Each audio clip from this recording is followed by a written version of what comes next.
Hello, everyone. This is criminal profiler Pat Brown. And this video, I'm taking you to Australia to a very famous case there called the Bowraville Murders. And this is a super sad case because these three children were murdered in a period of 5 months, and no one has ever been convicted for this murder. And their families have been fighting with the government for is it now going on 3 decades to try to get justice, and they have not succeeded. So I'll be getting into that, but first I want to welcome everybody who's here in the chat room. And some people are actually awake now who are from Australia, New Zealand, and Oceania, because I'm doing this at 9 p.m. Eastern time. So welcome for the people who don't usually get to see the shows live. And by the way, if you do want to see the shows live, in the description, there's a link to Patreon, and you can join and see the show. I don't mean see the show. I mean, you can be in the chat room. Everybody can see the show. And I do recommend you subscribe to the channel as well. But you don't even have to do that to see all my shows. Every show I do is public. When I do the live part, it's just for Patreon people. But then as soon as the show is over, I then put it up for the public because I want everybody to be able to learn something about criminal profiling and crime scene analysis. So yeah, I wish you would join Patreon to support the channel, but you can also just become a subscriber to support the channel. You can buy one of my books listed below, or you can hit the little $sign and help out that way, and it keeps an educational channel going. All right. Hi, Aunt Deanie, Loretta, Michaela, Mary, Lisa N. Molly's here, and Nicole is here. Nina is here. Marzena is here. Let's see. Juniper is here. Emily is here. Florence is here. So yeah, a lot of people are here tonight. That's great. If I missed your name, I'm really sorry. Sky Ricky is here. Did I say your name, Mary? Because we're chatting now in the chat room. So I'm not sure if I repeat names. By the way, if you're in the chat room, or if you're going to put comments later on this video, please keep politics out. And it's kind of funny because the title for this particular case or cases is called the Bowraville Murders. Was racism a reason for these cases going unsolved? Now, saying that, you like, well, how are we going to keep politics out of it if we're going to have to talk about racism? And there is a way, okay? My whole point here to discuss this is actually discuss the crime scene information and the suspect that was a suspect for these crimes, and to determine whether at the time that the crimes occurred, did racism play some part in the police investigation and the suspect, and then when it got to court, did it play a part there? But I want to do this in I'm not trying to downplay it, but I'm just trying to do it in a way that we're not going to get into a big, huge, overwhelming race discussion, okay? Because the movie that I suggested you watch, and the link I'll have in the description as well, is a really heartrending. It's a really well done documentary with all the families. It's very emotional, and it's very, very pointing out they believe racism is behind a whole lot of what happened. And then there's a whole bunch of stuff about Black Lives Matter. So this is a very agenda-driven film. Okay, I don't want to get into agenda here with that. Okay, whether it be in Australia or be in the United States or the UK or wherever. Let's not go there because it just causes lots of trouble. But I do want to point out some issues which could have influenced different aspects, and also want to point out some things that may not have actually influenced things the way people believe they did. In other words, sometimes it isn't necessarily racism that causes certain things to happen. They happen for other reasons, but later on it appears to be the issues about race have somehow caused this. So I'm going to try to just break that down a little bit, because it is very true when you're doing police investigations and you're going into communities and you're putting together juries, that different cultures and different people's views on things, their understanding of another culture, especially a subculture or a minority culture, and that could include people of different skin colors, that can be problematic in many different ways, not just a real straight up, hey, we don't like you guys, so we're going to not do anything good for you. It's not quite as simple as that. So I want to point out in this particular case what I think had impact on what I don't think was the issue. Okay, so anyway, I'm hot, so I got to get the. I always start out with a sweater because I think I'm always cold when I start because I haven't moved yet. So anyway, that's where we're going to start for this particular show. And I just want to look down and see if anybody's commented here. Loretta says, we will be civilized today. Don't worry. Yes, we want the facts. Hope there will be justice and to learn from this case. Thank you. That's a good attitude. Stephanie, welcome to the show as well. And Charlotte, it's 2 a.m. for Charlotte. Be a night owl. Yeah, please do. Nicole is here. Yes, and of course, in the chat room, I always suggest don't do too many side chats that distract from what we're talking about. Please keep your comments to the show. All right, so let me tell you about the Bowraville Murders. I want to tell you, I want to talk about just the basic, and then I want to talk a little about the film, the documentary, and then I found this one source, and when I read that source, I said, now I understand things so much better. And it took me a while to find that source. So one of the problems when you are looking back on crimes and you're going on the internet to try to understand things, you have to wade through a whole bunch of stuff. If there's agenda-driven stuff, you're going to get pages and pages of the internet that are just focused on that. If you go to to YouTube, you might hit gossip channel after gossip channel after gossip channel, and they're throwing out a whole bunch of stuff that's nonsense.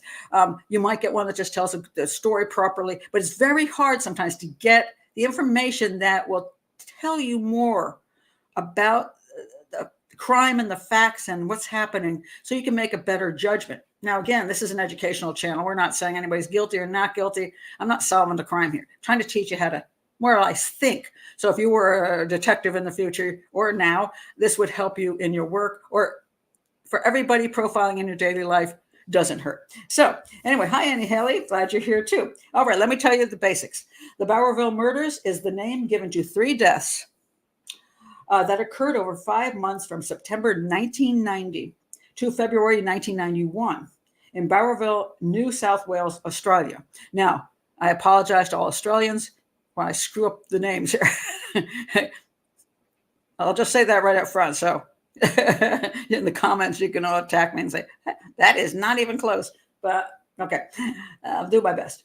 All 3 victims were Aboriginal and all disappeared after parties in Bowraville's Aboriginal community in an area known as the Mission, also called the Mish.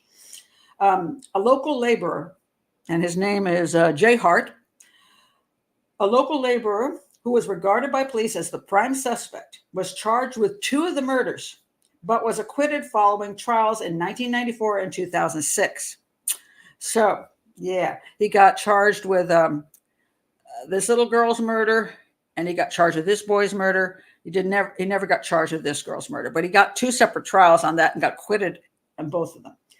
On 13 September 2018, the New South Wales Court of Criminal Appeal decided that the man could not be retried for the murders. On 22 March 2019, the High Court of Australia refused an application by the Attorney General of New South Wales to bring an appeal against the decision. So right now, as far as I know, this case it's not going back to court. Okay. And over the years, there was a tremendous amount of frustration from the families, and they fought and fought to try to get people to listen and for the courts to fight for them and to get a new trial. And they had all these demonstrations that were out there, and you can see here in 2007. This is from the documentary. Their appeal was rejected. And then again in 2010, rejected again. And then you see here, 2013, rejected again. Here's 2014, they called for a parliamentary inquiry. And then they had this day in 2008, was that the 2018 one? Yes, Judgment Day. People flew in to this moment where they thought they might finally get some hope, that they knew convincing evidence that would allow all 3 of these cases to be tried together. And it failed. And this was the angry people afterwards because It didn't happen. Okay, so a very contentious issue that the families and the community, the Aboriginal community, thought that this was a lot of racism was involved here, and that's why the police didn't do their job, and the courts weren't doing their job, and the juries weren't doing their job, and they just fought and fought and fought and fought, and did not succeed. The one suspect, Jay Hart, has he's now I'll get into whether I think he's guilty or innocent, and whether they had enough evidence to prove anything. But he is a white man, and so that was also an issue. And he has now gone into private life somewhere, hiding out somewhere. And he says his life was ruined because there was this kind of like witch hunt against him to connect him to these murders, and so he felt like he was the victim. All right, so let's get to, I want to mention the movie first. The movie, I said, is very agenda driven and had a whole bunch of things eventually, especially toward the end about Black Lives Matter and so on and so forth. But one of the things that really, it was a very emotional movie, and I did enjoy watching it very much. And they started out by making this commentary. SBS wishes to advise that the following program may cause distress to members of the Aboriginal and Torres Strait Island communities. And by the way, the link below will take you to SBS's that documentary. I do not know whether you can see it if you're outside of Australia. I use a VPN. I use ExpressVPN, so I went to ExpressVPN and clicked on Australia, and then I signed up. You don't have to pay for anything; it was free, but I had to sign up. Luckily, I didn't have to put like a code, like a area code, or that. And when I watch stuff through my VPN, and for the UK, I have to put in a special postal code, like for London or something. So I really like ExpressVPN, and they're not paying me. But you could pay me, and I would actually promote you, because I only promote what I believe in. But I do use VPN to go to other countries to see things for whatever reasons, they won't let people outside the country see. So I was able to see this documentary, and I thought it was just so sad. It was just so sad, because you have three families who lost three, and never ever was there justice. So they had all the different people here from the community, and they came just watching them give their stories. This is the elder of the community. This is the mother of the first girl. Her name was Colleen. She is 16 years old. Let me put up the ages here of the kids, and this all happened in 5-month period of time. So the first girl that went missing was Colleen, and she was 16 years old. The next one that went missing was a little 4-year-old. All right. And the last one that went missing was another 16-year-old. His name was Clinton. They called him Speedy. And he went missing all within 5 months. Okay. From this town. And the town in Bowraville is it's a really small place. And I think let me see. Let me see how many people actually lived. I think it was like 800 people lived in this town. Very small place. I think there were like 800 people in all, and like 200 were black and then 600 were white, something like that. And there was an area of town that was kind of on the edge of town, where the kids where the kids lived, or where the Aboriginal community tended to live, more toward the edge of town or out of town. And so they were a very, very strong community. So this was Colleen's mom. And then this was Colleen's auntie. She came on the program. And then we had, this is the little girl, the 4-year-old's dad.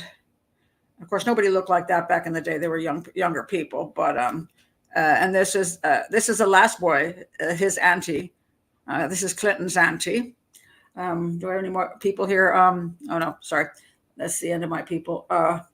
So I just wanted to show you a few of the people, just because they gave their stories, and when they did that, you're like, wow, this is just terrible. terrible what happened here. And what the documentary did was that what it sort of came off as is that first the 16-year-old disappears. Okay, she goes missing after a party, and her body is never found. As a matter of fact, she actually they eventually find they find. Let's see. This place is This is a river. They find in the river bags weighted down with her clothing in them. So these are just the different clothes she had worn. So where her body is, nobody knows. And it was on this place. This place location was I can't pronounce that, Congarini Bridge. So that was the bridge going over here, and that's where the divers found those things in the water, but never found her. Okay.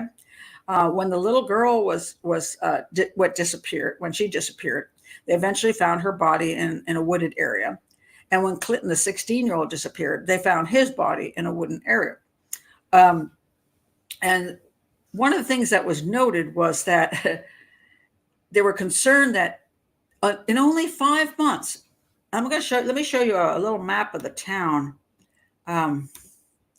All right, it's kind of hard to see because it's kind of small, but I couldn't blow it up. Anyway, up there you will see you'll see 3 lines, and that is where the kids lived.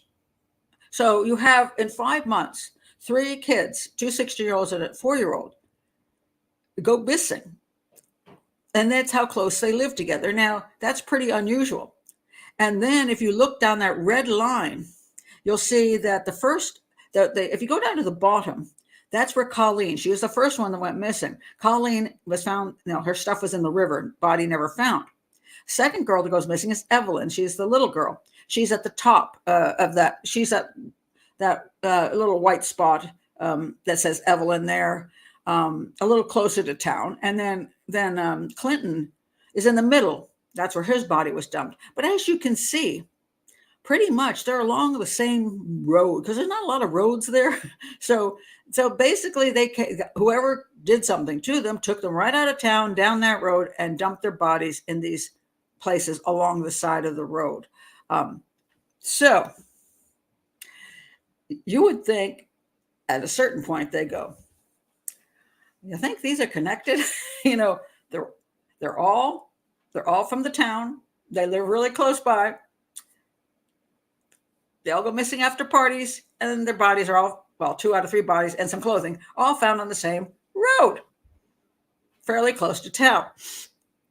This is not a trucker coming through town who just happened to find these people and then take them someplace, kill them, these children, and then dump them on the way out of town. This is not happening. So it's very clear the person who committed the crime came from that town and knew the town, knew the people, and knew the locations where the bodies were dumped.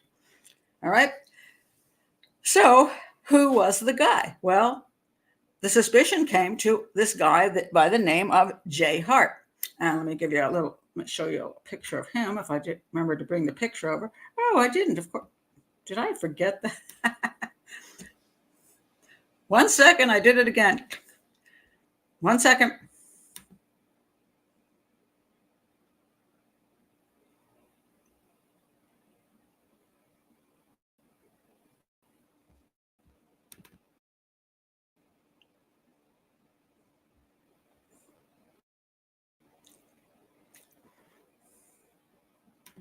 There he is. Jay Hart. Okay, that's Jay Hart. At the time, he was only in his 20s. Okay, so he's a couple of decades in here, close to whatever, 50. But that's Jay Hart. All right. And during the documentary, they point out that Jay Hart, actually, they all knew him. He wasn't a stranger. He wasn't like, they say there's the majority of the white people are sort of over here, and the majority of the Aboriginal people were sort of over here. But there was some mixing around. Well, Jay actually lived with the Aboriginal community, not with the white community. Matter of fact, he really didn't get along with the white people. So he really hung with that community. He was part of that community. And the problem they had was that he was at each one of these parties, and there was suspicion that he was the one that had something to do with these people going missing for some good reasons. But what I was concerned about was that I wanted to understand more about how he became a suspect if he was so much part of the community, and why the police didn't jump on investigating more quickly. They're like saying, "Hey, let's look at the pictures again of these three." So you say, "Okay." They didn't see. They kind of downplayed some things in this documentary. So Colleen is 16. She goes to a party. She walks away from the party. Supposedly, somebody sees Jay near her after the party, between some buildings, and then she's never seen again. And they're like, where were the police in all of this? Why didn't they go right after trying to find this child? Is it because she was Aboriginal? Is that the reason? And then when this little girl, she was the next one that went missing. 4-year-old kid goes missing out of her bed. There's a party going on in the house. Mother's sleeping in there in the room, or I think it was a mother, could be the auntie. I can't remember which one. The little child's in there. She disappears out of that room. And the police are like, and they send over a detective, but the detective is not a homicide detective. The detective is, shall we say, child protection. And they're like, oh, wait a minute. You're looking at us? The parents are appalled. You're looking at us. You're not trying to find our kid who took her. You're looking at us. Well, if you've been to enough videos on this channel and seen enough news, parents often are the first suspects because there's issues there. Either the child was harmed in some way, and then they didn't want to admit they'd harmed their child accidentally. And so the child is removed and they try to cover it up. Or there's a custody thing going on. But in the film, they don't talk about this. Basically say, why the heck didn't they do more? And then Clinton goes missing. And again, they say, why were they not super suspicious? Because guess he stayed actually, he was with Jay Hart, and in his, sorry, I just blanked on what you all call, hold on one second. We call it a trailer. You call it come on now. What's it called? I'm just blanking here. It's, dang it. Hold on.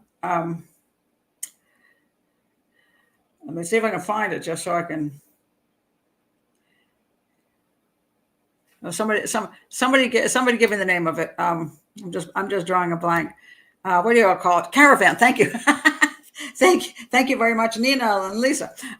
I say this word over and over again, so many cases, but that just went out of my head. So he had a caravan. Let me show you the picture of it. Which picture is it? No, that's not. I think it's this one.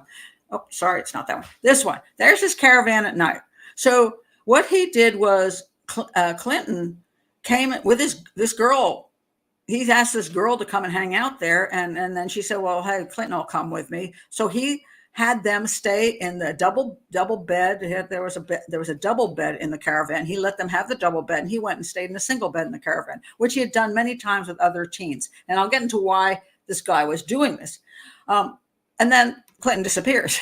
Girl wakes up in the morning, Clinton's gone. So you can see Clinton was making passes at Jay was kind of making passes at Colleen. Okay. And somebody thought they saw him near her when the last time they saw her. Jay was also at the party that the little girl disappeared from. And Jay also had Clinton in his caravan, and Clinton disappeared. Oh, I don't know. Who could be? What connection do you see between these three crimes? What is the one thing that is very similar? Well, actually, there's two things. There were parties going on in all three, and Jay. Okay, so there was a reason people thought Jay had something to do with this. But why then did the police not jump on the concept of Jay having something to do with this? Was this a racial thing? Was this a case of, hey, these are Aboriginal people. We don't care so much. We're just going to ignore them and not really do a proper investigation, and make up excuses for what happened to them all and not focus on Jay, the white guy who appears to be connected to all three cases. So that's what that was clearly some interesting. So when you're watching the documentary, you can see why. Hey, why not Jay?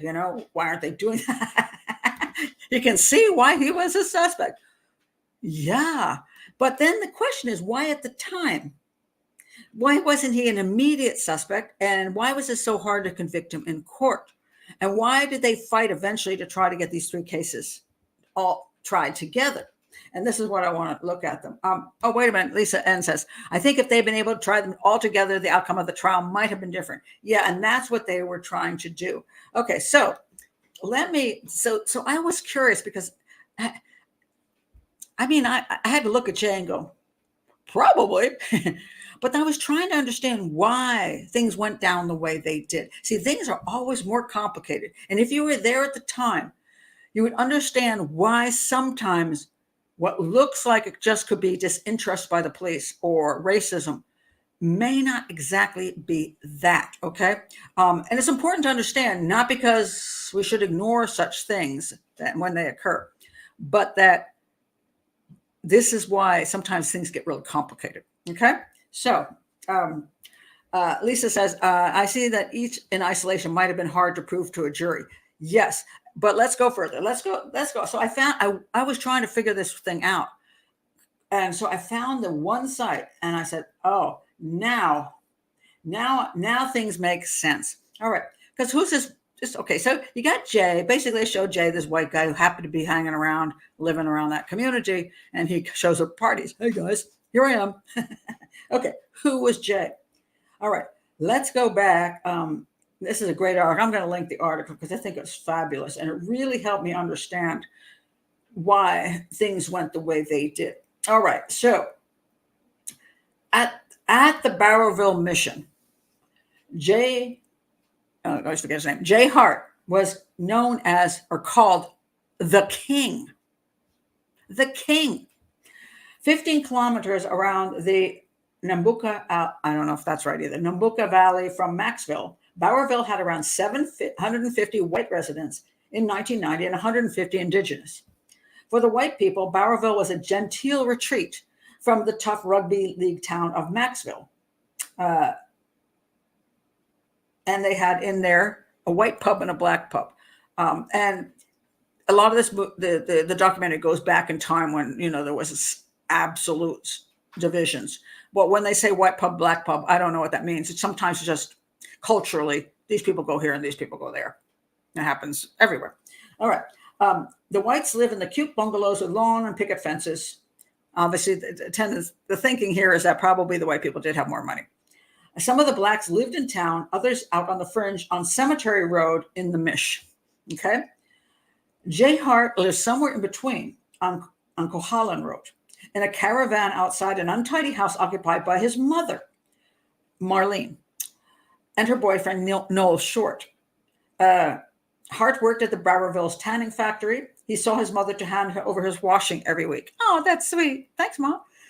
He and Noel avoided each other. This wasn't unusual for Jay Hart. He had few friends in white Bowraville. So one could say, why? Why is that?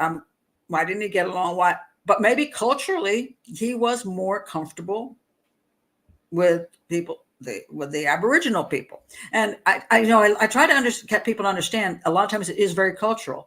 So if you're happy culturally, the color thing may not be a big deal. And so you may literally be part of that community and they see you as that.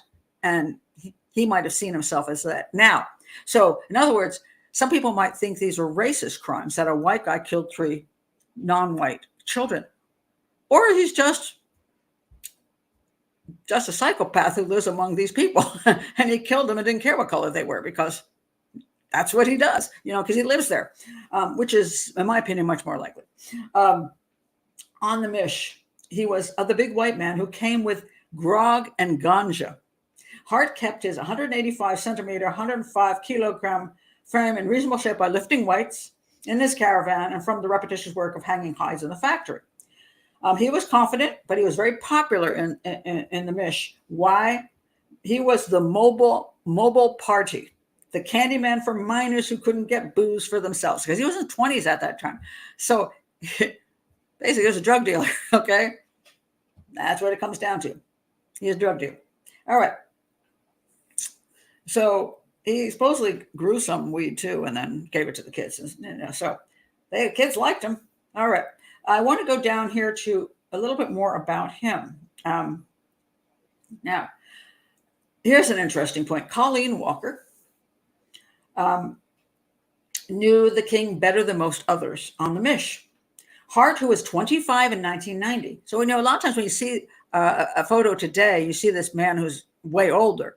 You have a hard time understanding that he didn't look that much different from the kids. I mean, you could say his color was a little lighter, but he was not that much older. So she's 16, he's 20, 25. Yeah, not that much older. But he had been living in Bowraville since his teens and had moved from his mother's house into the Mish to live with his girlfriend, Allison Walker, who was Colleen's aunt.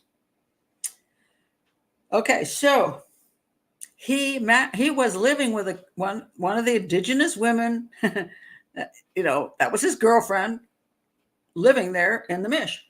All right, now he and Allison had a son. Okay, now on top of this, he has a half indigenous son, right?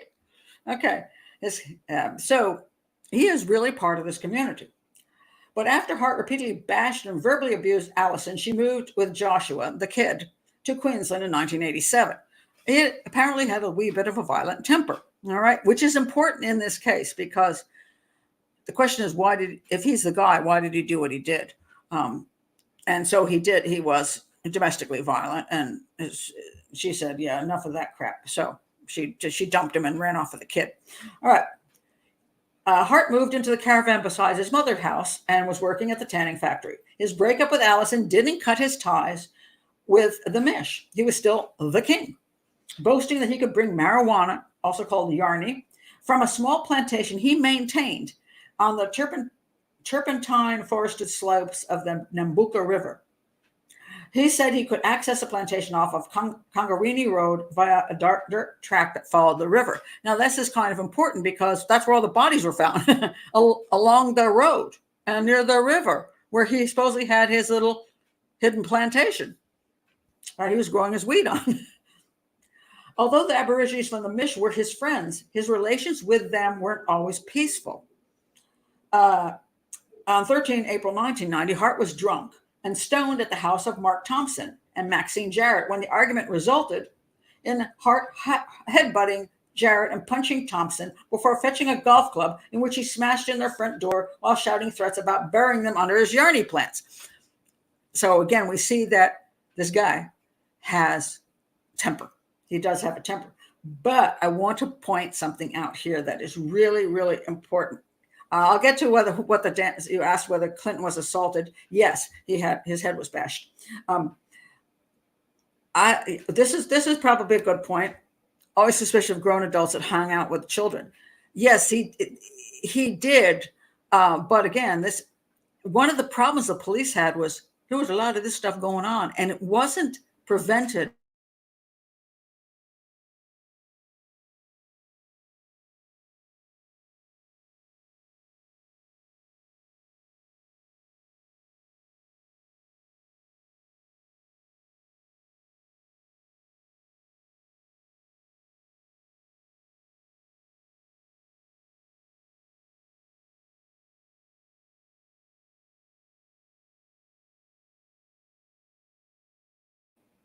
Hello, I'm back. Sorry about that little downtime there. I've been having internet problems all day long. And so can you all see me again? Because I know it went black for a second. It's plugged into the internet, but it's been flaky. So I think there's something wrong and we're going to have to get Verizon out here to fix. But can you hear me now? Am I back to you guys? Let me know. Still frozen? Okay, I'm waiting to see. Okay, I'm back. I'm going to probably have to, I'm going to have to have my son edit this because, yeah, okay. No, it's not you. I've had internet problems, and I went up and tried to reboot the internet a number of times, and I thought it solved. So is it flaky now, or is it reasonable? So I just want to know. Oh, loud and clear. Okay, I'm going to. It is. It's not. I'm now on Wi-Fi. It's because the connection is down. So I don't know how well this is going to go because of the Wi-Fi issue. You're still frozen, Molly? Oh, really? Okay, Molly, let me know if you can see me. Okay, you're good. Okay, perfect now. Okay, I don't know about Molly. Gee, I hope you're back, Molly. Okay, everybody says good now. Okay, I'm going to keep going and hope it doesn't go out again. So I don't know what's going on. I think Verizon is crashing here. Anyway, so all right, I'm going to continue. This is the next line that I thought was super perfect. As far as understanding, one of the reasons the police might have had trouble focusing on Jay right away. So he's got a violent temper. He's beat up his girlfriend. She ran away with a kid. He has fights with people, So it says here, if everyone were to be ostracized after a fight, Rebecca Standham says there'd be nobody left. Okay, that is an important statement, all right? Because in certain groups of people, a fight would be very unusual. In other words, a lot of times they'll ask the police, like, did you have domestics, for example, at that house? And if they said they never had a domestic there, that would be one thing. In other words, nobody says that couple ever fought. But they said, yeah, we've been called to that house 12 times. Neighbors keep calling us, we show up, there's fighting going on.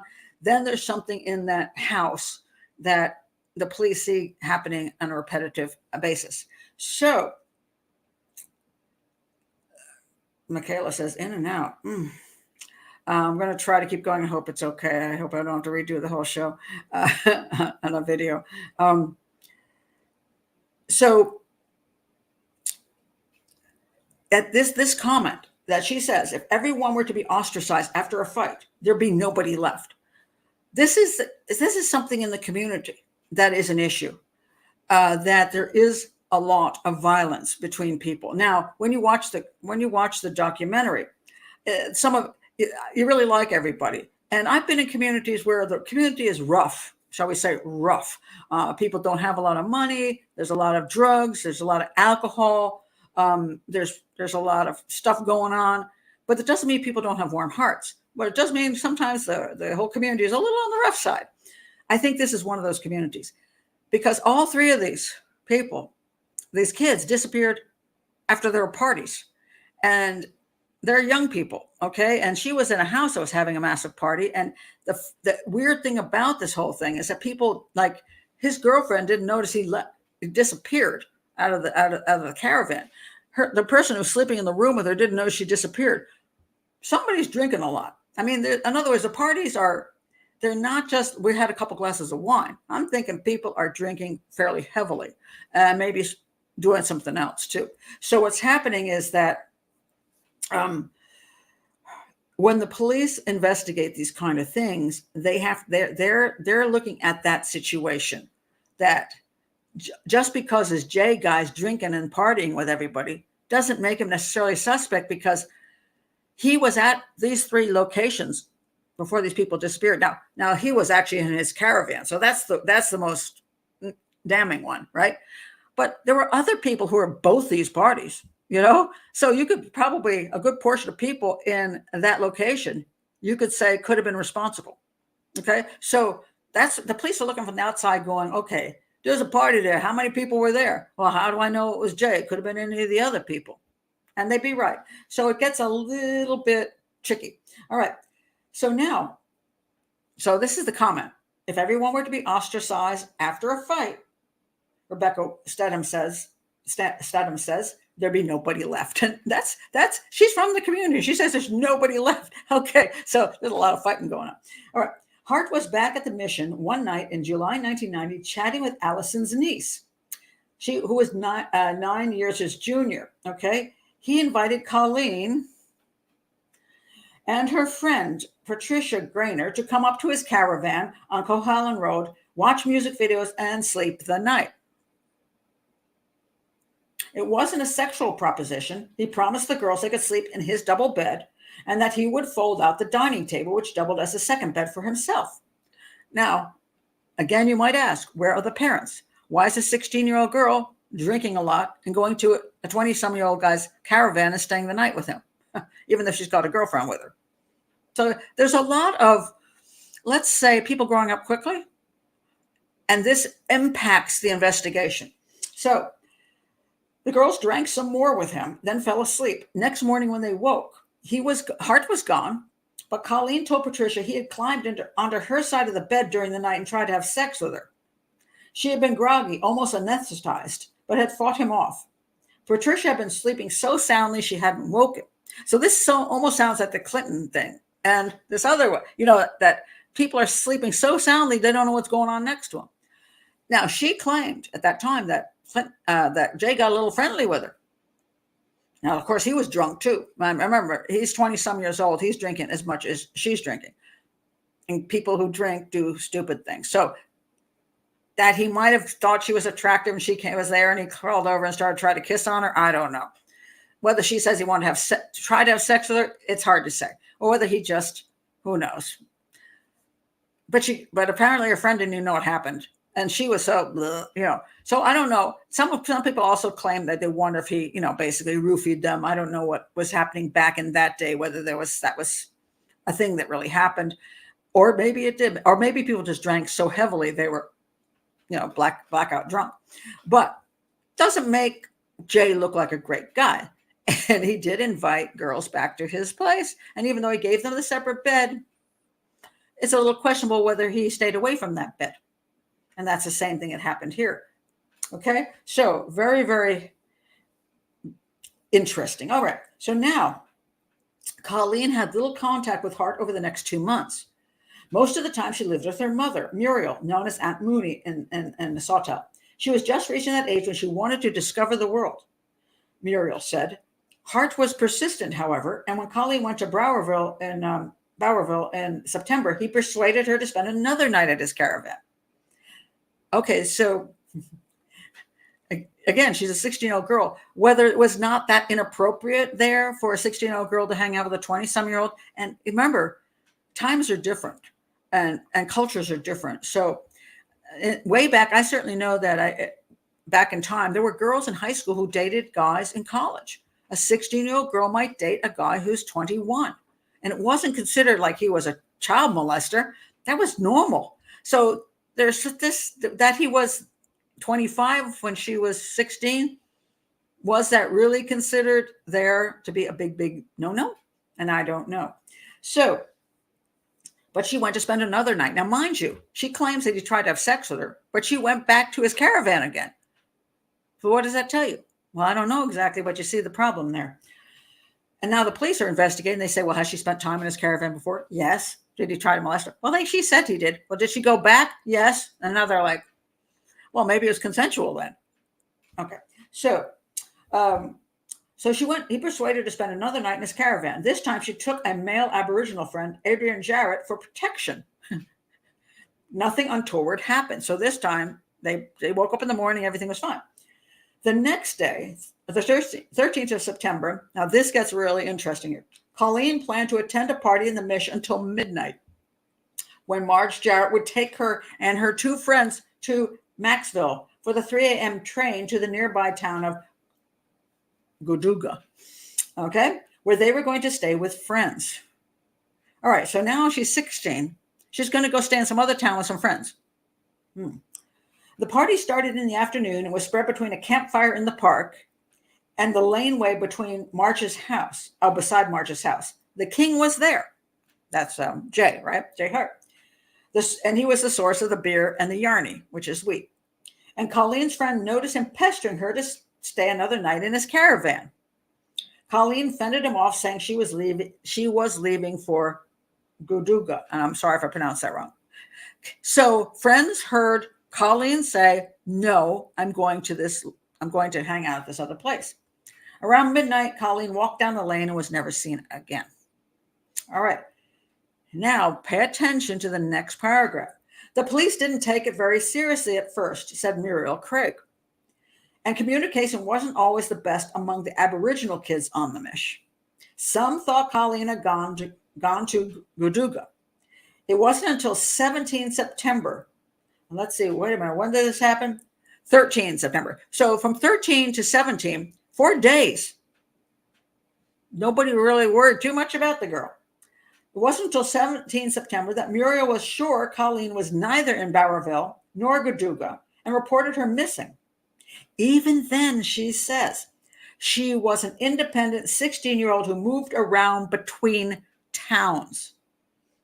The police said she'll probably just turn up. Now, you see the problem right there? Why would the police race in to find this missing girl when her own mother says, oh, she just moves around between towns, she's very independent? The mother doesn't even seem to be all that worried. She figures she'll just turn up too. So you can't really say the police failed to show enough interest when her friends and her own mother are basically saying she just does what she wants and goes where she wants, so we don't know where she is, so we're just wait and see if she shows up again. So that's what the police are working with. So they're going to go, okay. And you have to understand, when we look at things and say, well, this could be racism, the police also sometimes, they could be racist, but they could also be fearing looking racist. So let's say the police say, well, what kind of parent lets their 16-year-old kid just run around between towns and stay at this older guy's caravan? Am I just accusing this culture of doing things in a different way? Am I looking down on this culture because they don't live the way another culture lives? My culture? So they get concerned about being too judgmental. And so they don't want to overplay their hand if they're like, okay, if you say she just runs around the town, okay. So it's only in retrospect that people say, hey, why didn't the police jump right in on it? Maybe because their own mother said she didn't think it was that big a deal at that time. Now, time goes on and she doesn't show up anyplace, then it becomes concerning because clearly she's nowhere. And then everybody realizes something must have happened to her. But you can't really blame the police for not taking it seriously at first. All right. Now, to listen to what goes on further. Nor did Colleen's disappearance disrupt life on the mission. 3 weeks later, on 3rd of October, a long party took place 3 doors up from Marge's house, where Rebecca Steddams lived with her mother, Patricia, and had 3 young children, Aiden, Aaron, and Evelyn. Okay, so now, 3 weeks later, this girl's missing. Everybody's still partying, okay? Right down the street, they're partying at this house, okay? Now, Jay Hart, who had slept with both Rebecca and Patricia on different occasions, guy gets around. Maybe he looked good at the time. Doesn't look good, in his later pictures, but he probably looked pretty handsome back in the old 25-year-old days. Showed up at the party after dark. Rebecca took the children to another house where their father, Billy Greenup, remember I showed you the photo of the dad, which is the dad. Where's dad? Okay, let's go back here a second. That's Colleen's mom. Okay, this is that's the auntie. All right, this is Rebecca Steddams. That was Evelyn's mom. Okay, when she was obviously very young when she had Evelyn. Then she's much older these days. That's Evelyn's mom, and that's Evelyn's dad. Okay, that's Billy Greenup. All right, Rebecca took the children to another house where their father, Billy Greenup, lived. She and Billy were estranged, and he proved too intoxicated to look after the children. So now she's trying to get him to watch them so she can party, but he's already done his party. And it's like, yeah, I can't do that. So you see, we have problems with alcohol here, there, and everywhere. So she gives up on him, returns to Patricia's place, took the 3 children to sleep with her in one bedroom. Okay. So she says the 3 children are in one bedroom, and the bedroom, Where's the bedroom picture? She's right here. So this is the bed supposedly this child was on, and maybe with the other two kids. So anyway, the party had wound down, but Hart was still around. Patricia asked him to go home after seeing him looking in one of the windows of the house. Maybe he was hanging around outside. I don't know. Then she went to bed. Soon after, she heard Evelyn crying and trying to get into the bedroom. Okay. So Rebecca was sleeping supposedly with the three children in one bedroom. But now Patricia says she heard Evelyn crying and trying to get into the bedroom. She couldn't, but she heard Evelyn crying from inside the bedroom, sorry. And she was trying to get into the bedroom to see why Evelyn was crying. But she couldn't. She heard a thump before Evelyn fell silent again. Something she never mentioned in the various police interviews. So she went back to bed. Okay, another woman staying in the house. So there are a lot of people there. Fiona Duckett was up preparing a bottle for her baby when she saw Hart come out of Rebecca and the children's bedroom. He was moving fast, almost running toward the front door. But mind you, he's not carrying the kid with him. He's just coming down the hall. So where's the kid? This kid is going missing. She's missing. She will be missing. But one woman says she heard her crying and a thump in the bedroom where she was there with two other children and somebody. And then another woman says she saw Hart coming from that bedroom, but without the kid. She also noticed, so then the next morning, okay, wait a minute. So Fiona tries to catch up with him, but when she got to the front of the house and looked into the yard, she couldn't see him. Wondering why he had left so quickly, she finished making up the bottle and went to bed. So why did he leave so quickly? Now, he was leaving theoretically without the kid.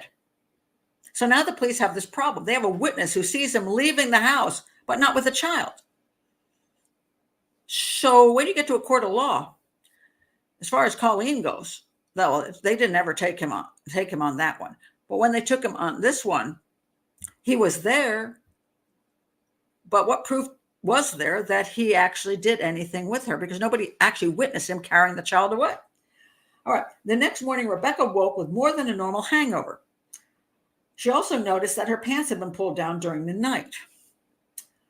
Aiden and Aaron were playing in the bedroom, but neither boy could tell her where the 4-year-old sister was. So the other boys were in the bedroom. She's in the bedroom. She claims her pants have been pulled down, and the girl's gone. Rebecca inquired after Evelyn in the other houses on the mission, and then she went around Bowraville asking if they'd seen her. Now, interesting enough, one of the problems in the courtroom was supposedly an all-white jury was that there were some white people in town who said they thought they saw this little girl. Maybe it was a case of mistaken identity, but they thought they saw her the next morning. And if they saw her the next morning, then what did that have to do with Jay, you see? Meanwhile, Hart returned to Patricia Stedham's house to collect his boombox. He told her he had spent the night on her couch, though none of the others who had slept in the living room recalled seeing him sleeping there. He left the house before Rebecca returned, frantic in the mid-morning. Neither Billy nor anyone else had seen Evelyn since the previous night. Heading out to search further, Rebecca found one of Evelyn's pink sand shoes in the front yard. And they eventually found her body with that other shoe. Okay. Again, there was a 3-day delay before the police came in. Searches were unsuccessful, not assisted by a handful of sightings of Evelyn in Bowraville. None of these is Evelyn witnesses and mixed her up with other children, because a lot of children just look like other children, in my opinion. So anyway, they didn't know what happened to her. Now, one of the reasons they had sent in the child protection guy, essentially, was because they had 2 separated parents. Both of them were drinking. Maybe something happened between the parents. Maybe somebody accidentally killed Evelyn. Maybe the father came over and got her. Maybe something, who knows? But the problem is, there's a lot of stories from that house, but everybody was pretty much drunk, including Jay. And nobody saw Jay actually carrying her out of the house. Now, could he have? Some of the theories are, the police theory is that in all 3 of these cases, he was attacking the female and got caught. Well, with her, the theory is they just kidnapped her for sexual assault. In this case, the theory is that he was sexually assaulting the woman in the room, and she started crying because she was seeing what he was doing. So he hit her because she did have a fractured skull. That he hit her to shut her up, and then Then what? Now, possibly opened up the window and dumped her out, closed the window. Then he went out the front of the house so nobody saw him with her. And then he went around and grabbed her and took her away. That would be my theory. Okay. Why was he sexually assaulting a woman, with other kids in the room? Well, because he apparently has a problem with that. And he does seem to drink. He does seem to be very sexually aggressive. He does seem to be very violent when he gets annoyed. Could that have happened? That would be my theory of how that went down in the room. I think she would have, maybe she started crying or screaming and he just hit her. And then when he realized he'd done, he chucked her out the window and took her away later. That's my theory. Her body was found eventually. And again, he went to court and they didn't have really any evidence. That's the problem. They couldn't prove he killed her. They couldn't prove he was the one that dumped her on that road, even though eventually 2 other bodies were on the same road, but that became difficult. So Colleen's body was never found as they eventually found her clothing. And again, although he was seen near her and he was pestering her, there was no proof that he actually kidnapped her. Now, did he catch up with her and get her to come back to the caravan and then sexually assaulted her and killed her? Possibly, but they've never found her body, so we don't know what happened. Did she just try to run away from him and he hit her over the head and never sexually assaulted her but did her in, so he then got rid of her? Maybe. But again, I don't know how you prove that. So now those are those 2. Now we come to Clinton. All right. It also says here, so the police investigation into Evelyn's disappearance had lost urgency by the time Clinton Speedy Durow arrived in Bowraville in 1990. A free-spirited, ever-smiling 16-year-old, he came from Tenterville to stay with his father, Thomas Durow, on the mission. Soon after his arrival, Clinton struck up a relationship with Carol Jarrett, Marge's niece, and a good friend of Colleen Walker's. Nobody knew where Colleen was. But there were suspicions over a link between her disappearance and Evelyn's were only half formed. So even in town, so when they were saying the police didn't, why were the police not more suspicious? Even the people in town weren't that suspicious. They didn't link these 2 crimes, these 2 things together particularly well. So the police probably the same thing. They're like, we don't know if they're connected.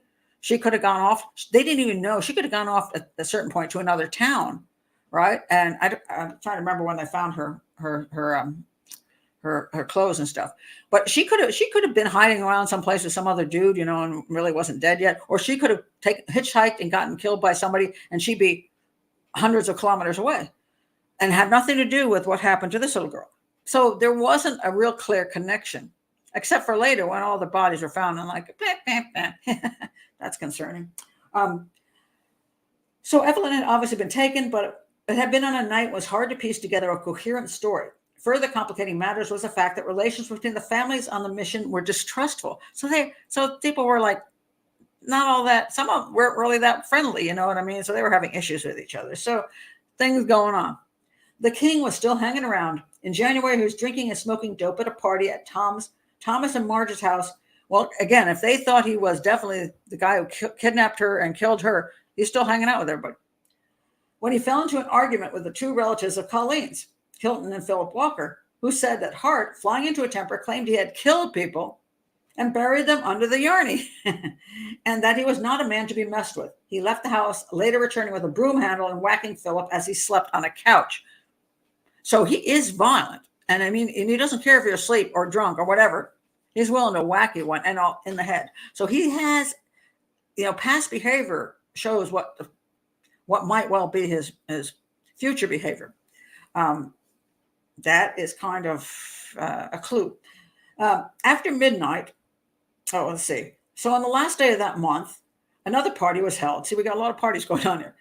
This time in a public housing flat on Herborn Drive, close to Hart's house. He showed up and Clinton was among the group. Twice Hart left to go to the Bowraville RSL to buy more beer. He had his uses, this legal-aged white man at a thirsty party. So in other words, these were underage kids. He could go get them beer, After midnight, Hart tried to talk Kelly Jarrett, another girl, into coming back to his caravan. She wouldn't leave without Clinton. And Hart said they could both come. Going back when they were around 3 a.m., they sat around and watched music videos. Kelly drank with Hart while Clinton lay on the double bed. So again, we have him laying down and the girl staying up with Jay drinking. The sleeping arrangement, Hart explained, would be the same as when Colleen Walker had stayed there.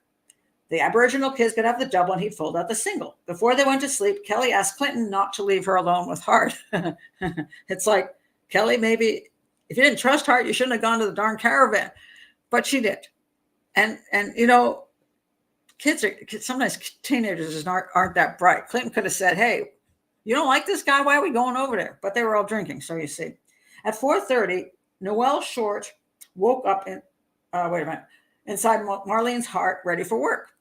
Marlene Hart's house. Noticing the light still on in Jay's caravan, she complained about the electric bills. Okay. A few minutes later, she said that she saw Marlene's car leave. Okay. Then around 5 a.m., 2 delivery drivers passing by. Now, this gets really confusing. Okay. Eventually, this was claimed to be the wrong night that they were thinking about. That they saw a white man standing over a prone, barefoot Aboriginal figure. They asked the white man if he needed help, but he said he'd already called the police and was trying to move the person out of the way of his orange-red vehicle. They reported the sighting later, but were not re-interviewed, and for reasons unclear, that was not a part of the trial, and probably because it turned out that it seemed like they didn't have the days straight. It might have happened a week before, but supposedly there was an Aboriginal guy laying there without shoes on, and a white guy leaning over him. So. Again, does it sound like it could have been Jay with Clinton? Yes, but it's very confusing. All right. So now, here's the other thing. There was a claim that he had left town because he wasn't there in the morning, you see. And so he was missing in the morning. And some people said, well, he was hitchhiked out of town. Okay. 2 witnesses told the trial they had seen a young Aboriginal man hitchhiking out of Bowraville early that morning. Evidence that the defense used successfully to raise doubts over how Clinton had left the town. If the hitchhiker was Clinton, uncharacteristically traveling without his shoes on, it means he was picked up, murdered, and dumped off of Congarini Road by a person or persons unknown. The alternative as a hitchhiker that the witnesses saw was not him. So you see how witnesses confusing things or thinking they saw somebody, but it wasn't this guy. And, it's dark outside. It's very hard to know whether witnesses see the right guy or not. Anyway, so what about Kelly? Kelly Jarrett wakes up at 8:40 in the morning, having slept unexpectedly deeply. Now, this is a claim that maybe maybe people were drugged around Jay. Maybe he not only drank with them, gave them some kind of drug so they really slept, right? She couldn't find her shorts and underpants, though she was certain she had been wearing them when she fell asleep. So she's another one who claims her shirt, like somebody had pulled her shirt or underwear, her shorts down. It doesn't say she was sexually assaulted, but said they were pulled down or she was looking for them. Again, people are trash drunk. It's hard to say whether they took them off themselves. It's hard to say whether something consensual happened and she doesn't remember clearly. Or was she so knocked out that Jay rolled in there and started pulling her clothes off and Clinton woke up and he bashed Clinton's brains in, which is what the police think. So then she was woken by Hart's voice. He had gone to work early and returned to the caravan at 8:30. She found her underpants and, more worryingly, Clinton's shoes. Okay, so Clinton wasn't home. They searched for him and they never found him. They eventually found him 16 days later off that Congarini Road, near where a small marijuana crop would later be found. He was dressed in the clothes he had worn to Hart's caravan. Down the front of his trousers was stuffed a pillowcase, or a pillow slip, as it is called there, belonging to Hart. And near him was a blanket. He died from a blow to the head. And the theory is that when he hit him in the head, that he urinated, and so Jay grabbed a pillowcase and stuffed it down his trousers so that he wouldn't get on the bed or whatever, and then removed him and dumped him. Very possible. So now so after they found Clinton's body, and then that's when 10 days later, they found Evelyn Greenup's body. Okay. And her skull also had a blow to it, just like Clinton's. So The bodies were not found by searchers as usual. The bodies were found by somebody looking for firewood, and then fishermen with this, and then fishermen with her. So no search party found them, just passerbys like that, as normally happens. Okay, so now he was charged with both those murders, but in separate trials, and they just couldn't come up with enough to prove that he actually did it. Now, finding his shoes still at the caravan, and finding the pillowcase stuffed down his shorts, it doesn't sound like he left the caravan on his own 2 feet and got killed somewhere else. I mean, I find that very unlikely. I think those things tie him to being killed in the caravan. Absolutely believe that. Do I think Jay is guilty? I think the evidence supports that. Do I think Jay probably killed all 3 of them? The evidence, in my opinion, supports that. So what happened is, apparently, because they didn't have proof that Jay hit him over the head, and that he was tried separately. So here's a guy who they're saying, well, this guy could have left the place on his own, maybe staggered out drunk, and somebody hit him over the head. Maybe he took the pillowcase off. Maybe he stuffed it in his shorts for some reason, and then got killed by somebody else. So they found Jay Hart not guilty. And when it comes to this little girl, there was like 0 proof, really, except for her head was bashed in like his. But it was tried separately again. So, and she was found not too far away from his body, but again, tried separately. It's like, well, there was no proof. Nobody saw him take her out. Nobody saw him hurt her. So, and then her body's never found. So years later, they fought to have these 3 cases put in one trial, so they could look at that map and say, wait a minute, one body's there, then one body's there, then one body's there. And this guy was at all 3 places. He's a violent temper. He hits people on the head. He was in his house, in the caravan. He was in this party, and he was last seen with her. Would there be a better chance of him being convicted? I would say yes. Why couldn't they ever get this case to be looked at? The 3 of them put together. They had to have new and compelling evidence. And apparently, after they fought to get this chance for this appeal, double jeopardy, actually, they actually changed the law, because it would be double jeopardy to have him go back and be tried on these 2 cases again. But they managed to get the law changed and allow him to be retried, that's fascinating to me. But they wanted him tried on all 3 so they could see the connections. 3 kids right out of the same neighborhood. He was at all 3 parties. 2 were bashed in the head, and all of that. They thought they had a chance of having Jay convicted. Highly circumstantial evidence. But what the judge finally decided was there was nothing actually new. And they said, well, the new thing was to link her to these cases. And they said, well, that information was out there before. They should have done that way back when. And so he did not allow the case to be taken back to court. And was he right? Was he wrong? Why didn't he? Was he paying attention to the details of the law? And that's what it seemed to be, that he interpreted. Was he interpreting it that way because he didn't like Aboriginal people, because he was racist? Or is he just one of those pencil pushing, stick up the butt type of guys who say, well, I think this doesn't exactly apply? And if it had gone back to court, would they have been successful? Would a jury have been able to confidently say he killed all 3? Even though it looks that way, could they prove it beyond a reasonable doubt? And that's really tricky. It's really a tricky case. But I just wanted to present this because when I found out all the details of the case, I could see why the police weren't quite as awful, even if some of them said things that were rude or tacky or careless. Because you got to understand, sometimes they're just people. Sometimes they're just jerks. Whether racism prevented them from actually doing their job is another question. And because of all these dynamics, I don't know that I see that as a big factor. I truly don't know that I see that.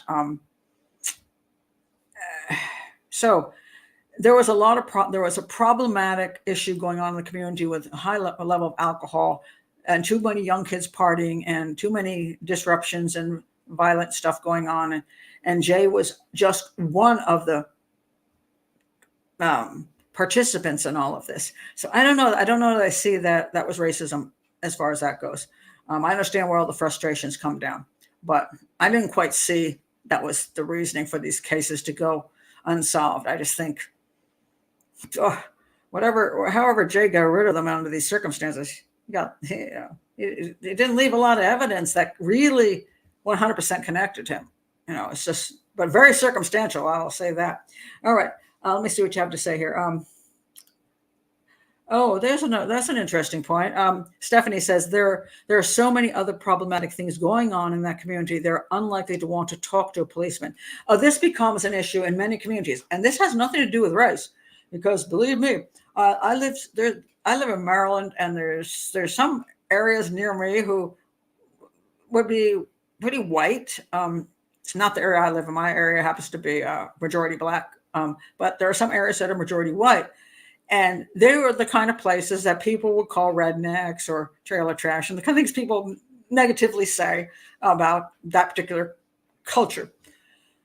And there's problems in that culture with drugs and alcohol and violence, which seems to happen in certain cultures where life is just tougher, where people don't make as much money, where relationships are harder to maintain, where education is poor. All kinds, so things happen in all those communities, whatever those communities are. They tend to be poor communities, and sometimes they're poor for reasons of many historical reasons. But I say, this is not a political channel, so I won't go there. But we do have these communities, and when the police come in and want to talk, it's like, hey, I'm not talking to you. And they're like, hey, you know me, and the police officer arrested you 4 times already. Why don't you talk to me about who did whatever? And they're like, yeah, I'm not snitching on people. So you get that problem in many communities. And so, yeah, that's a problem.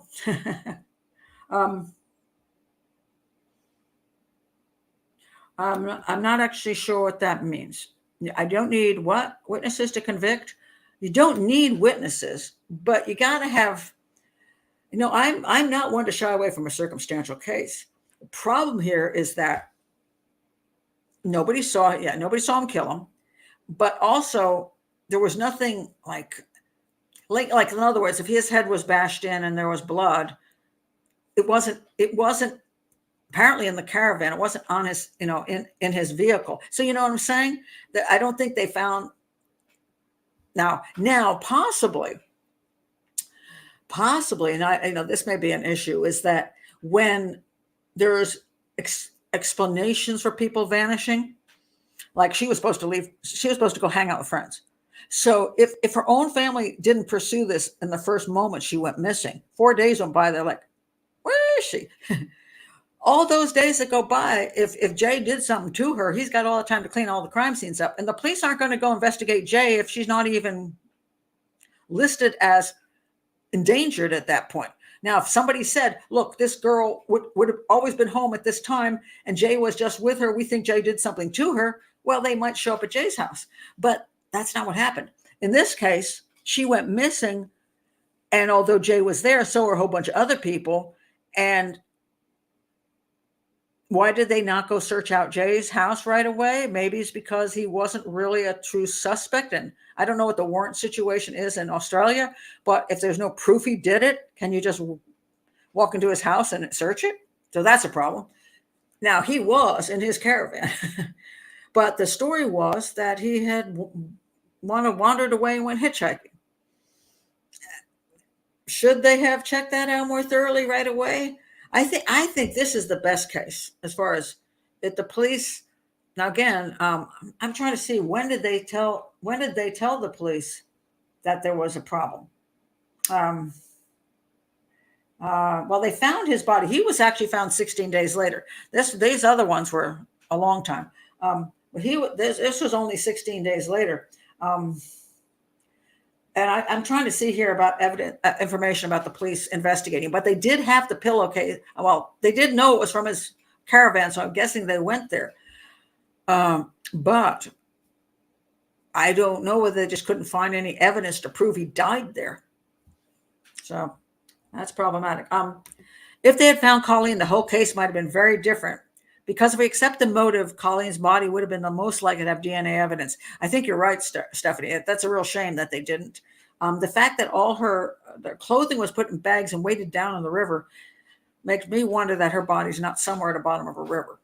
So, yeah. This is a good point, Stephanie. It's just too easy to prey on people when they live in such chaotic circumstances. This is sadly, this is always very true, that a lot of people become victims because of the circumstances make it easy for people to victimize them. The alcohol, the partying, the not necessarily being at the right, going to home at the right time, where people don't kind of pay attention. If some kids, like if I have a curfew, it's 10 o'clock and they've always kept their curfew at 10 and they don't show up by midnight, parents are freaking out all over the place because that's not normal. But if you don't notice your child's missing for 4 days because you think she went gone with friends, it's a very loose situation. And so she could have been easily abducted right there or killed right at the caravan with Jay, or she could have ran away from Jay and got in some dude's car and he took her someplace and raped and murdered her and dumped her. So it's possible some other guy literally could have been the one who did it. We don't have proof that Jay killed Colleen. So this, if I were on a jury, I don't know that I would say I can prove that. If there's no physical evidence linking to Jay at all I know is that somebody killed her and somebody dumped her clothes in the river, and even if found her body, if there was no DNA there, again, what would be proven? Because she could have walked down another road and some other guy driving by just grabbed, she's like, hey, I want to get away from Jay. I'm going to jump in your vehicle. Hey, I'll give you a ride. Where are you going? Oh, I'm going to my friend's house in whatever town that was. I'll take you there. She's drunk anyway, so she gets in the car and she never makes it there. And maybe there's not that many roads, so maybe that's why her body is close to the other two bodies. And Jay didn't actually do it. You see, now that's what the defense would say. And so now you've got a jury that's going to be confused. So again, I don't even know if they put these three together, whether a good defense attorney couldn't say, come on now, you don't have any proof, especially on these two. You're closer on this one, but yeah, I don't know. I think he just might have gotten away with it no matter what, if it is him. Stephanie says, I can see why he wasn't convicted. One of those cases where everyone knows who did it, but there just isn't evidence that would meet a reasonable doubt standard. I think that tends to be the way I think too. I think in retrospect and knowing this guy and all his proclivity for violence and sexual aggression and drinking heavily and luring people, I'm pretty sure they're going, that Jay guy. We've known him for a long time, but we think it's that Jay guy. But can you prove it's that Jay guy? Really? Okay. Michaela says you need a warrant to conduct searches unless it's terrorism. I mean, I think that's pretty true in most countries. And you have to go to a judge and say, this is why we need the search warrant. You can't just say, we don't like this guy, or somebody said this guy did it. You can't get a search warrant on that. My God. If you think about that, any of your neighbors could be pointing fingers. You have to have a real good reason to get the search warrant. I don't know that they would have. I think they would have had a good reason for the search warrant. Well, I'm not quite sure what happened with a police investigation with Clinton. I'm a little confused on that. Let's see what other thoughts you have here. Yeah, this was used in court, I think, as a matter of fact. Loretta says, even if there were witnesses in that group, no one remembers because they were also drunk. And even if they weren't that drunk and they gave their witness statement, all the defense attorney has to say is, how much did you drink? And they go, well, I had a few beers. How many beers? And then by the time that goes through, now the jury goes, that person might have, can we really trust their witness statement if they were trash drunk?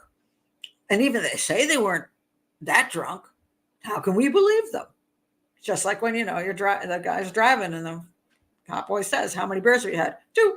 And he's like, they take his blood alcohol and it's like, 2 dozen, So, yeah. So you've got witnesses who are not in the tip-top shape when they're seeing things, and are they even seeing things correctly?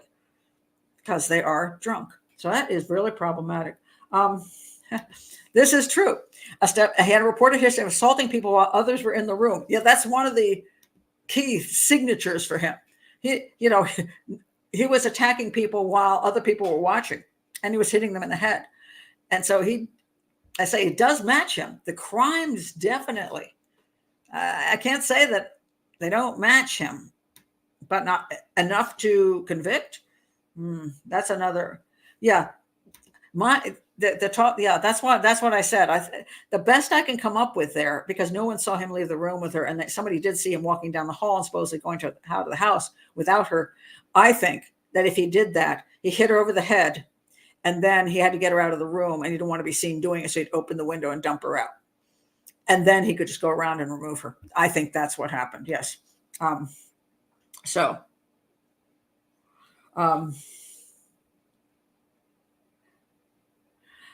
It's also sordid and depressing. It is. It is not. It is. It's super, super sad. I mean, it really is.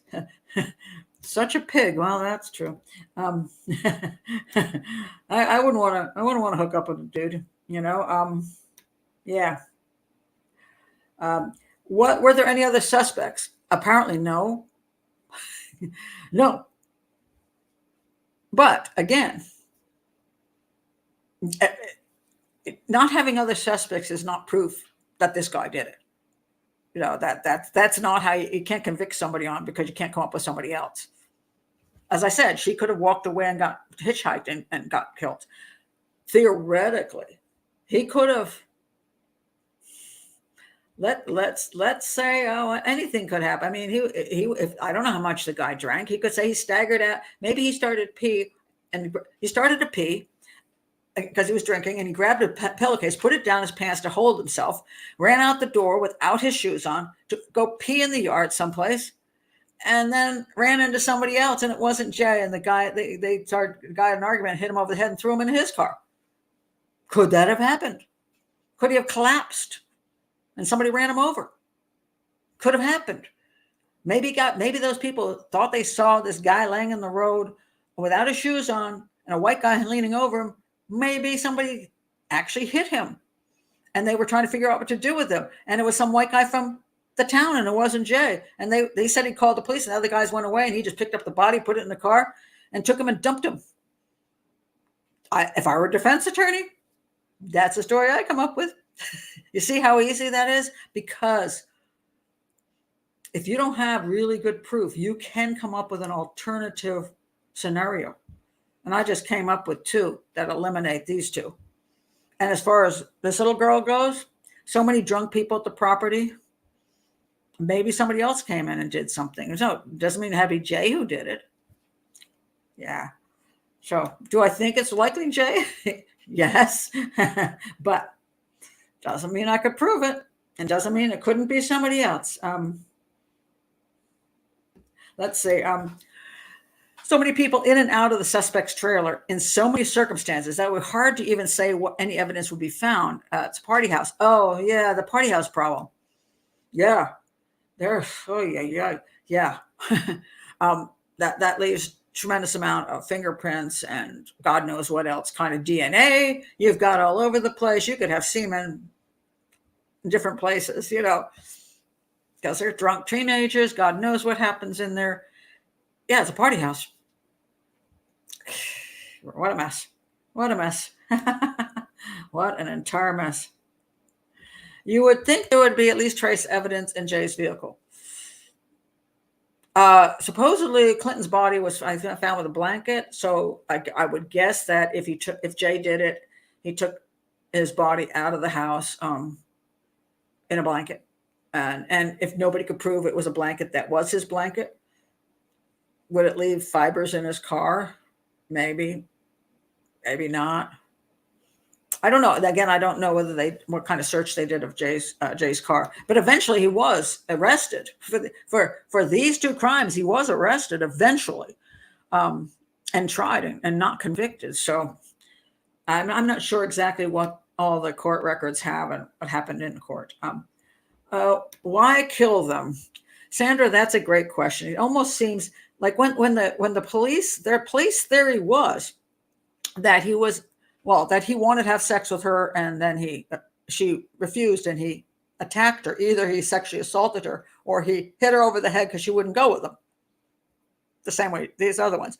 The kid, he was supposedly sexually assaulting the woman in the room, and she saw, and so because he's violent, he hit her in the head, and then it was, what am I going to do? So he got rid of her. Same thing. He was trying to assault the girl in the bed next to him, and he said, "What are you doing?" And he got hit in the head. That's the theory that the police have, that he's always trying to sexually assault somebody, and he's not real particular about not having people around all the time. So and it does seem to be part of his personality. So where is Jay now? I think he's gone, and I don't know if he changed his name, but he's gone on to have his private life someplace else. Yeah. Why wasn't he locked up for attacking people? Well, because, as the woman said, in the community, there's so much fighting going on. So many people hit other people. They don't call the police to have somebody locked up for that, because probably they're not going to be locked up for long, and then they'll come back and beat you up anyway. So it's one of those semi-accepted things that this happens in the community, and there's a level of violence, and we know we're not going to bring the police into this. So, yeah, it's a shame that, yeah, but, yeah. So anyway, fascinating case, and very sad. And I know clearly these families, they say they fought for so many years, and they can't get their loved ones back, and they're all their kids, and they loved them, even if their lives were a bit of some of their lives are kind of screwed up. Doesn't mean they didn't love their kids and didn't think that their children should have gotten to grow up and have their lives as adults, and have their children and have grandkids and all that stuff. So as I say, when you watch the documentary, it's very heartbreaking. It really is. And they just couldn't, they felt the system was against them, and didn't do their job. I can't say for sure that I think that's necessarily the reason this case didn't get solved. And so when I looked at it, I'm like, there could have been issues here and there and everywhere, but I couldn't see anything major that I could say, whoa, you didn't do your job. The police didn't do their job. The prosecution didn't do their job. The white jury just, well, let the white dude off. And they, instead of letting them have this last trial they got the double jeopardy thing removed, which is amazing, but the judge ruled against this being charged, have him come back and be charged a third time. And he had, I say, his stickler little reasons. Do I find each one of those things evident of racism? Not necessarily. But, people believe in ingrained stuff in systems. And I say, this is not a political channel. I don't want to go there. I'm just looking at this case itself and seeing what the difficulties were with charging and convicting the one suspect that most people believe did it. So, yeah, well, we always say that the monster hasn't gone on a killing spree elsewhere. We actually don't know. It may be that he was sufficiently like, I can't take any more risk. Maybe I got to clean up my act enough not to kill people. God knows what he actually does if he's this guy. But then again, it's always possible he got smarter and maybe picked up a hitchhiker that wasn't related to the community he was partying with, and picked up a hitchhiker and raped and killed that hitchhiker and buried her somewhere out in the bush. And he's just not identified. He might have gotten smarter. So and some people who are serial killers, and would he qualify as a serial killer? Well, I don't know, because Colleen, I don't know if he abducted. If he did this, I don't know that Jay abducted and sexually assaulted and killed her like a serial killer would, or whether he's got a rage issue when he doesn't get what he wants. So I don't know if I would classify him as a serial killer. But if he decided, I want to do this and not get caught, I want to have this kind of thing, not just lose my temper and whack people on the head. He could do it, and he could do it not as often as people think. So some serial killers will like kill once and then wait 2 or 3 years and do it again so that it doesn't look like a series.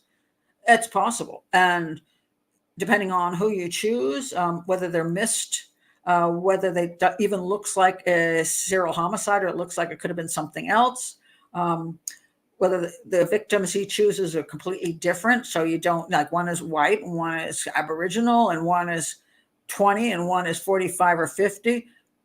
Then you start not being able to say, well, this is a pattern. So that always can influence whether you think there's a serial killer out there. So it's hard to say. I really don't have a clue on that. So, and again, not necessarily, because I don't know whether when he's up again, the police were looking at him all this time and he was being tried for these things, whether people do stop doing things when they have to. Okay. So it's not like every killer just kills willy-nilly every other week because he can. And a lot of times they do stop because they're like, hey, I'm going to be looked at as a suspect. I can't take this chance, because they don't want to go to prison. If he's psychopathic, which appears he is, psychopaths can choose not to kill because they're not psychotic.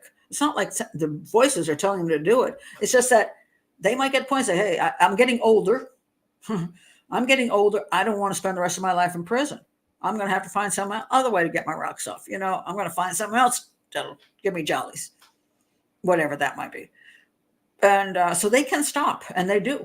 And so, or he could have, who knows, he could have gotten to a point where he's not physically capable. He could be ill. All kinds of things can happen where you just say, no.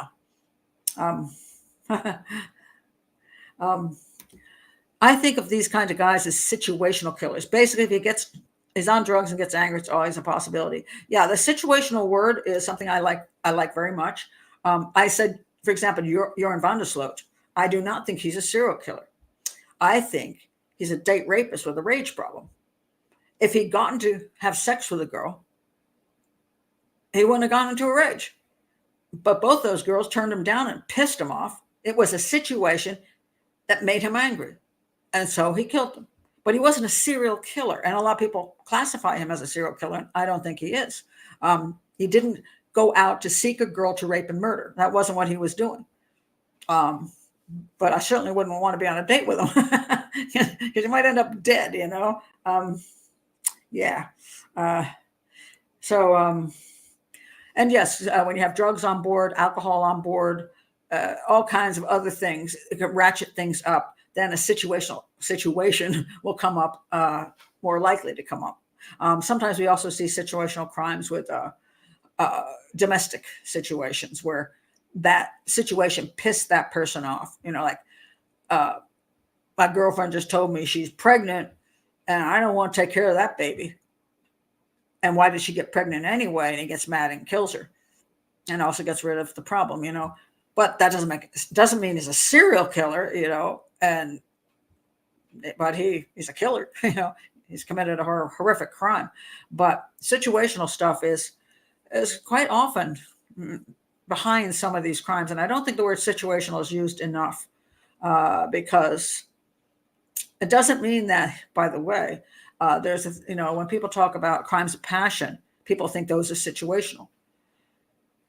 Yes, they're situational crimes, but they're not. When people think of crimes of passion, they think of something that out of character crimes, people call them. They're out of character. He's a really nice guy, and then he came home and found his wife with his best friend, and he was out of character. He killed them both. That's not out of character. It is a situational crime, but it's not necessarily out of character, because you either were willing to do certain things or you're not willing to do certain things. Okay. I point that out with the Menendez brothers because, they're just trying to get out again from prison. And a lot of people feel sorry for them because they believe there's enough proof that daddy molested them. But a lot of the stories come from them themselves. So it's hard to tell if they're little psychopathic kids who lied. Who knows? But the fact is, one was 21 years old and the other one was, I think, 18. So they were adults when they committed the crime, and they weren't being assaulted at the time the crime was being committed. that wasn't that you could call it a situational crime. They've decided they want to get rid of their parents because they wanted all the money that they get from their parents. They can get rid of the parents out of their life and spend $700,000 and have a great time. And so they go in there and blow both the parents away and then claim somebody else did.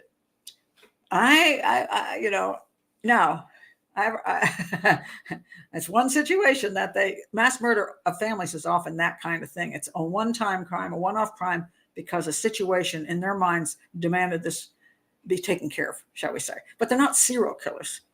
And they might go the rest of their life never committing another crime, because they got what they needed from that one crime, which get rid of somebody, get the money from somebody, or whatever. So there are some who do one-off crimes like that are situational. So that's it for tonight. I thought it was a really interesting case and quite fascinating. And I was glad to find an Australian case I could do tonight. And so I'm heading off to Florida tomorrow. So I'm going to hang out with my sister for a little bit. I will be doing the hangout though this week. So that'll still go on. And I'm also, should be another Cleopatra show dropping and one other thing. So I'm going to have a nice time in the maybe it's about the same heat now down in Florida, maybe a little warmer. I'm looking forward to it. So I'm glad all of you are here. So goodbye, everybody. Thank you for saying that. Hopefully you'll have a nice trip. I'm not taking Spirit Airlines because that crushes Spirit Airlines. I'm not on them. I'm on Southwest. So my last trip was on Spirit Airlines, and I'll never do that again. Whew, that was horrible. So anyway, I'm looking forward to a better trip. So see you soon at the hangout. Okay, bye.